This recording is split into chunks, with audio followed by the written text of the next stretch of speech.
Just ahead on Black Issues Forum, we spotlight PBS North Carolina's groundbreaking music series, Shaped by Sound, exploring the stories, the sounds, and the souls behind the music that makes our state sing. With artists like Iron and Wine, Nina Freelon, and Reuben Vincent in the spotlight, you do not want to miss this conversation of culture shaping North Carolina's musical roots. Coming up next, stay with us. Quality public television is made possible through the financial contributions of viewers like you, who invite you to join them in supporting PBS NC.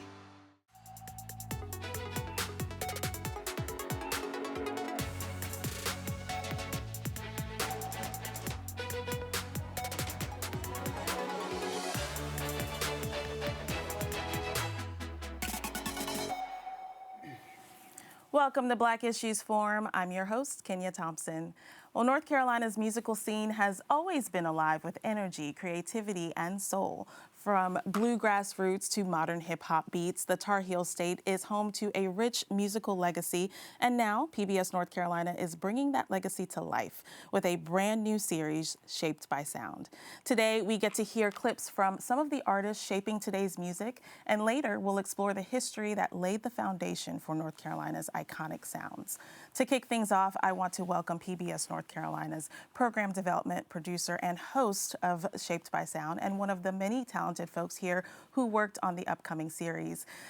Today we have with us James Mieczkowski. Welcome to the show. Thanks for having me. Of course. Thanks, James. This is so cool we get to do this. I know. Right? Yeah. So tell us about how Shaped by Sound came to be. Yeah. So I think really at its foundation, it's because a lot of us here at PBS North Carolina are just a huge advocate for the arts and music lovers. Yes. Right? And you sort of said it, right? Like we have this rich musical legacy here in North Carolina, and we really wanted to tap into that. Yeah. And we wanted to just showcase that and really celebrate what we have here. And that's kind of where it all started. You know, we wanted to figure out, how do we do that? Like, in what way do we do that? We've done many different forms of that through different different shows that we've had before, but we wanted to do something new. We wanted to do something special. So that's kind of where this started.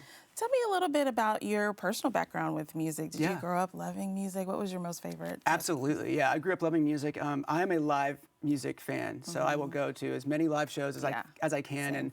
And I'm very lucky to be in the Triangle because we have so many venues and all different kinds of genres that are really sprouting out here and just easy to access. Yes. But kind of my background a little bit is I was a radio DJ for a little while in college, and I was a writer for a bit as well. And so I feel like I've been a part of that scene in different facets and got to see it throughout time. So it's been really cool. Well, before we keep digging in deeper, and folks are like, well, we want to hear this music, right? Yeah. So we do have a clip of four of the artists that are going to be featured in this upcoming season. So take a look. Love doesn't recognize the lost and found, or the gifts that can be measured by the pound, or drifting clouds that come and go, feelings that we long to show. Love is simply warm beneath the skin.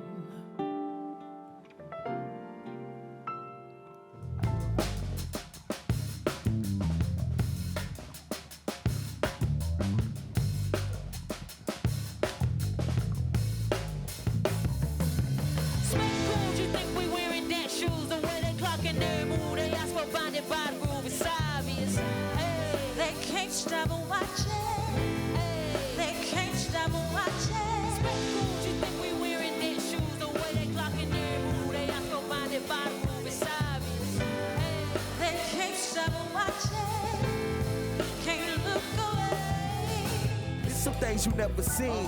I got bigger dreams. I'm as bad as a Tyler with some silver teeth. I've been stacking my dollars trying to get the crane, the chambers that I entered. Some things that you ain't never seen.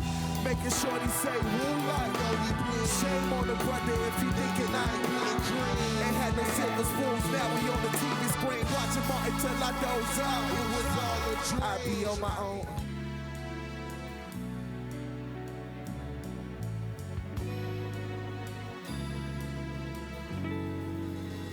want me to love you and trying to fight it all, to be invited, losing myself in you, losing track of the time. Been away, it's been riding on me. The days I've been high up on it, I decide that I abide to it. Oh, and I just want you, baby. I just wanted that to keep going. Yeah, same. I fell in love with his voice going through this footage. So tell our audience, who did we just watch and hear? Yeah, so we heard from Nina Freelon. Yes. We heard from Charlotte Ammons. We heard from Ruben Vincent. Yep. And from Sonny Miles. Yes, Yeah. in that order, in case you were wondering. So let's talk about the selection process. Yeah. Because there's a plethora of artists that you could have chosen from. How did you choose? And that had to have been hard. It was very hard, yeah. But hard for really great reasons. Yeah. You know, we have such a diverse state here. And we have such a diverse just geographic place in North Carolina, and that's all reflected in the music that we picked, right? And so it was really difficult. We wanted to represent a little bit of North Carolina as much as we could. And so that really went into the process, is to think about, okay, like, how have we covered this state? Have we covered all the genres? Right. And how does that look within the season? And we had 13 episodes, so it's funny. It sounds like a lot, but then you're in the room trying to figure out who was going to be on the show. It's not enough. It's not enough. And so yeah, that was sort of the process that we had to go through, was thinking about North Carolina and our music heritage here, and how do we kind of showcase that in all those different ways. And of course, since this is Black Issues Forum, we highlighted some of the Black artists, but you did more than Black artistry, right? And you mentioned a plethora of genres. What were those genres? And then what are some of the other artists that you featured? Yeah, so we had bluegrass, we had garage rock, we had punk, we had just like sort of like punk in general. We had some folk music, Americana, and those artists that are sort of represented within those genres are bands like Superchunk, Iron and Wine, Fancy Gap, just to name a few. And gosh, yeah, it's so much fun to kind of think back on all of that and sort of where we went and how it took us all over the map. Indeed, and I know those artists were definitely grateful, excuse me, to be featured. When we think about North Carolina's musical landscape, we'll talk a little bit later with our next guest about history's impact, music, historical music impact. But how have you seen the genres kind of merge across the state, and how have you seen musical artists kind of come together, and what does that look like? Yeah, that's such a great question. I think now as sort of we are in this internet streaming age of music, people are listening to all sorts of things, and it's really reflected in a lot of genre blending, I think, which is really cool. So like you can get jazz hip hop, right? Or you can get folk Americana, you can get punk garage rock. It's just sort of all these things that are starting to just merge into different new things, which is really fun. And again, I've said it a few times already, but we're so lucky to kind of have those artists here that are groundbreaking and doing that work. And I think a lot of that too is because of the communities that are built within the state for different pockets of music, right? Like Ruben Vincent and the Charlotte hip hop scene, right? It's like such a really cool thing that they're doing down there, and they're all working together, kind of figure out like, what are you doing? Like, how do I do something like that? How do I do it a little bit different? I think about like the 90s like garage rock scene in Chapel Hill, right? And how that kind of birthed bands like Superchunk and all different other ones as well. So it's been really cool to kind of see everything sort of form that way and be able to access it. Yeah, a couple minutes left in our conversation, but I know that in addition to the visuals that we see, there's also a podcast element to this. Tell us a little bit about that, and then tell us, when is this launching and where can we watch? Yeah, absolutely. So within the show, we didn't want to just have the performances. We wanted to hear from the artists as well. We wanted to have them tell us their story, right? And how is the music that's performing a reflection of their story? And that's really where the podcast element came in. And it's a video podcast, so you'll be able to watch it on YouTube and on the app as well, the PBS app. And that's where it came about. And I'm the host of that podcast, and it's really great. We get to kind of jump in and have these like really great, thoughtful conversations about who they are and what inspired them and where they see themselves going next. Story's everything. Yeah, it Because really it makes the is. music more meaningful too. Absolutely, and it's things where, you know, like, I feel so grateful because I was just learning so much from them. Yeah. You know, not just about like the songs, but just about like history and what they're inspired by, and that inspired me. You know, and one of the things that we got to talk about too is really a play on the name Shaped by Sound, and like how you as an artist are shaped by sound. I love And that theme sort of was different for everyone. Yeah. And it made me feel so like glad to be a part of this thing, because I mean, music means so many different things to everyone. Yeah. And it can be, you know, sound shaping because I remember the sounds of my Nana's clock when I was younger, and I'm with her all the time. I'm making this music, or whatever, you know, it's all over the map. So it's Well, really fun. tell us where to watch. When is this going to premiere? Yeah, so February 6th is the premiere date. It's Thursday at 9:30, and you can watch on broadcast, and you can also watch on the PBS app or on YouTube. Beautiful. Well, James Mieczkowski, Yeah. thank you so much. Thank you for all your work you did on the series. Thank you. Thanks for having me. Thanks. Well, before we invite our next guest to the set, let's take a look at how legends like Louis Armstrong and Jimi Hendrix shaped the musical landscape, and how North Carolina is home to remarkable talent.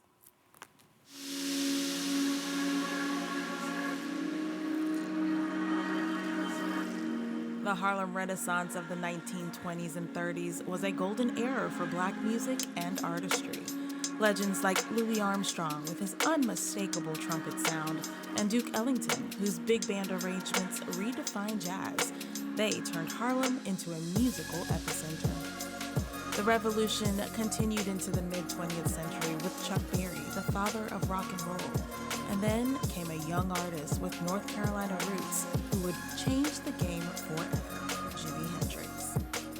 North Carolina itself has been a rich source of musical talent, producing legends like John Coltrane, whose saxophone mastery remains unmatched, and Nina Simone, whose powerful voice and activism made her a global icon.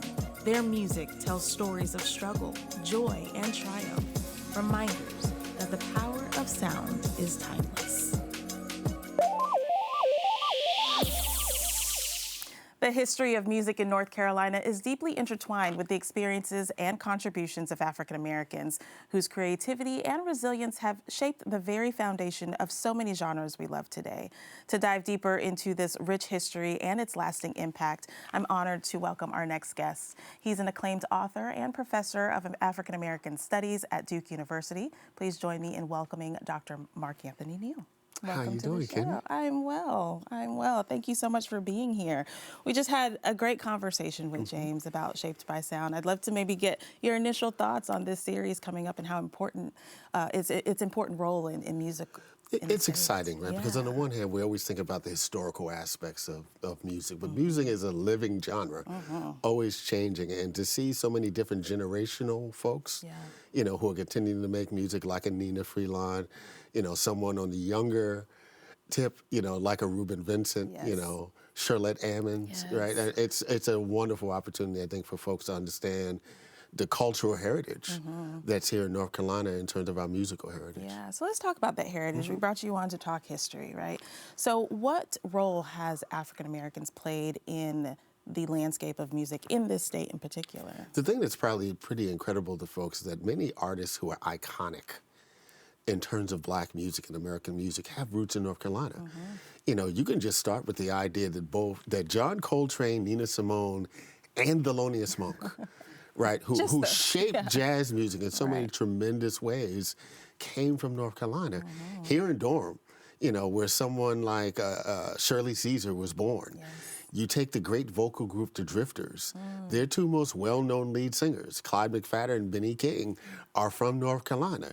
The father of the funk, George Clinton, from North Carolina, right? There's something about, I think, where North Carolina is in that between the South and New York, and folks were just traveling up and down the Eastern Seaboard that I think created this wonderful culture of music that became so nationally known. Yeah, that was going to be my question. You know, what is it about North Carolina? But then also, what is it about the history or the tie to slavery and the things that our people have gone through that kind of makes the sound. Yeah, and I think about the connection between North Carolina music and, for instance, the Civil Rights Movement. Correct.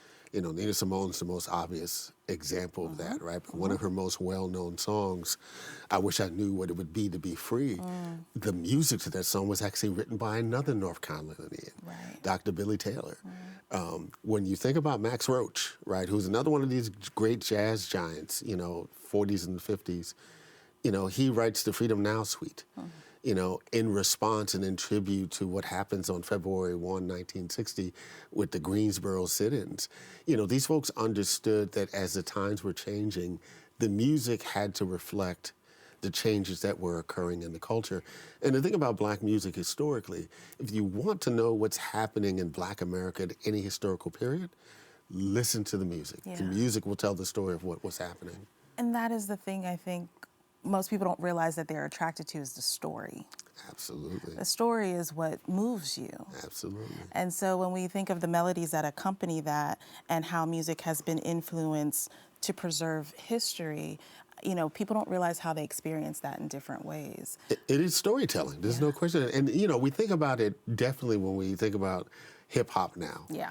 Again, talking about other North Carolina folks, P.D. Pablo, who had the great anthem North Carolina. Yes. But of course, J. Cole, right? Yeah. And of course, my teaching partner at Duke, Ninth Wonder. Yep. We know hip hop does storytelling, but hip hop is part of a larger tradition of blues artists, of soul artists, of gospel artists who use music to tell the stories of their lives, their aspirations, their desires, and the things that they were afraid of, their fears, right, their concerns. Yeah. How have we seen Black music cross over into genres, other genres? You start with the fact that the 12-bar blues, right, which is something that comes out of the African-American experience, is the foundations for American pop music. Right, even today, right? You break down structurally some of these songs and you're still hearing the 12-bar blues. But I think there was always something about the aspiration of Black music that attracted many people to the possibility of why it was important to listen to it and follow these artists. You think about the generation of immigrants who come to the U.S., who started record companies in the 1940s. The Ertekin brothers at Atlantic Records, right, which is where Ray Charles and Aretha Franklin would later record. Leonard and Marshall Chess, right, who are Polish, who go to Chicago and record electric blues. They understood there was something about that story in Black music that was appealing to them. The great Berry Gordy, we just celebrated the 66th anniversary of the founding of Motown Records. He was very clear, right? Motown is the sound of young America, not Black America, young America. I'm recording young Black people who sing songs that young white people will find appealing, right? And you talk to any young white person who came of age in the 60s and the 70s, you ask them what their favorite music genre is, they're almost always going to say Motown. Yeah. Wow. Being of Haitian descent myself and growing up on music, music was the heartbeat of the household. But today, now I'm starting to hear this surge of tribal, cultural music that is appearing into our music today. Can you touch on that? It's interesting that the internet has changed everything. Streaming music has changed everything. Black Americans, for instance, who didn't quite know what to do with the sounds of Bob Marley and reggae music, in the 1970s, are embracing music that they're hearing from artists from South Africa and Nigeria and other places. Or the great Fela Kuti, who in the 1970s introduces Afro-pop, to us, Afrobeat to us. Yeah, I think things have changed because the technology has changed, right? So it's made the world smaller, right? And it's given us more music and actually more time, right? We need more time to process all the sounds that we are hearing because there's just so much new and great stuff that's out there. And I think that's part of the beauty of the series, right? The series is going to highlight, that diversity of music just here in our state. Just here in our state. When we think of misinformation and misunderstanding of culture, what do you think are some of the biggest, assumptions that people make about our music? That it's simply music to party to. Right, and we party to it, right? Right? We turn up. Right. But the music has always been so much more important than just going out to party, right? It has been the way that we've been able to soothe our souls, if you will, when you think about the gospel tradition, right? To tell our stories with some sort of depth and humanity, you know, that might not be able to be expressed in the other arts. You know, you think about the great Black novelists. You know, not everyone is literate. Not everyone can read. You know, my father could not read, right? But he could listen to Bobby Blue Bland, right? And he could listen to B.B. King, and I could feel what he was going through in the world because of how he could hear it in the music. Yeah. Some say that the music we experience today isn't as good as we experienced it before. I hear the chuckle. What are your thoughts on that? I'm 59 years old, right? I like what I like. But the thing is, young folks are listening to music that speaks to them now. I might not like all of it. Some of it I might just can't stand, right? But it's not my role to decide for them the music that helps them move through the world. That's fair. Right, and you know, I grew up listening to early rap music, Run DMC and LL Cool J and Rakim and all those kind of folks. And my parents were like, "What's this trash?" It's true. Right, but these were artists who were speaking to me in that particular moment, right? And I'd like to have the grace to say to young folks, right, you know, support the artists that you want to support, listen to the music that you want to listen to if it is providing for you in the way that you need it to. Yeah. They say that everything repeats itself, history repeats itself. Do you see a resurgence or a comeback of music that you loved, that your parents may have loved, intertwining itself into future music? Well, definitely I hear that in sampling. Yeah. You know, so many young hip hop artists go back and sample from the crates, right? You know, there's this whole kind of also interest now in 90s hip hop, you know, the boom bap era, if you will. So, no, I think those sounds are always cyclical, right? And it creates an opportunity for us to have many rich conversations about what came before, what's happening now, and to imagine what's going to happen in the future. How do we work, you know, Shaped by Sound is a perfect example of it, but how do we work to preserve the historical importance of music in the state and beyond? We have to, I think, cultivate spaces for folks to listen to music. You know, music now has become such a personal experience. You got your headphones on, you know, I got my Bose, right? Folks sitting at their laptop, you know, streaming their own music. You know, I grew up in an era where it wasn't unusual. New album comes out, 14 of your boys come over, got a cassette tape sitting outside, and you'd listen to, say, a new Big Daddy Kane album together, right? And have conversations about it. I'd like to get back to the point where we're coming together as a community, right, to talk about the music that we're hearing, right? Not just listening to podcasts and, you know, reading posts on social media. Yeah, and we're seeing, well, locally, we're here in Durham, and we're seeing things like that with, like, Crystal Taylor and her August in the Park, and Absolutely. Beats and Bars, and I love seeing the collective. Right, the great work that's being done at Missy Lane's. Yes, you're right. I've yet to go there, by the way, so I need to visit. And so I guess my last question is, you know, how do we come together and make sure that this continues forward? I think, you know, part of the challenge of the streaming era is that music comes to young folks free. Yeah. You know, I grew up at a time where you might have to, you got $20 in your pocket, you can only buy 2 albums, right? You got to make some hard choices. Right.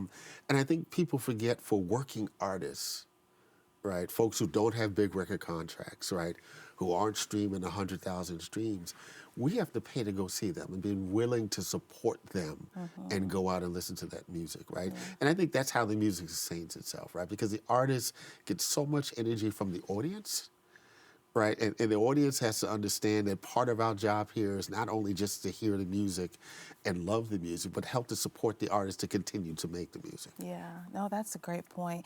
And with all the opportunities to self-publish and to self-promote and to, you know, produce your own content, the opportunities for artists are abundant. Absolutely. They're abundant. Absolutely. Well, Dr. Mark Anthony Neal, thank you so much for this conversation, we look forward to seeing, how Shaped by Sound comes together. Yes. And maybe there's opportunity to have you back on and talk a little bit more about music. I would love that, Kenia. Thank you. Thank you so much. And we thank you for watching. If you want more content like this, we invite you to engage with us on Instagram using the hashtag Black Issues Forum. You can also find our full episodes on pbsnc.org/Black Issues Forum and on the PBS Video app. I'm Kenia Thompson. I'll see you next time.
Quality public television is made possible through the financial contributions of viewers like you, who invite you to join them in supporting PBS NC.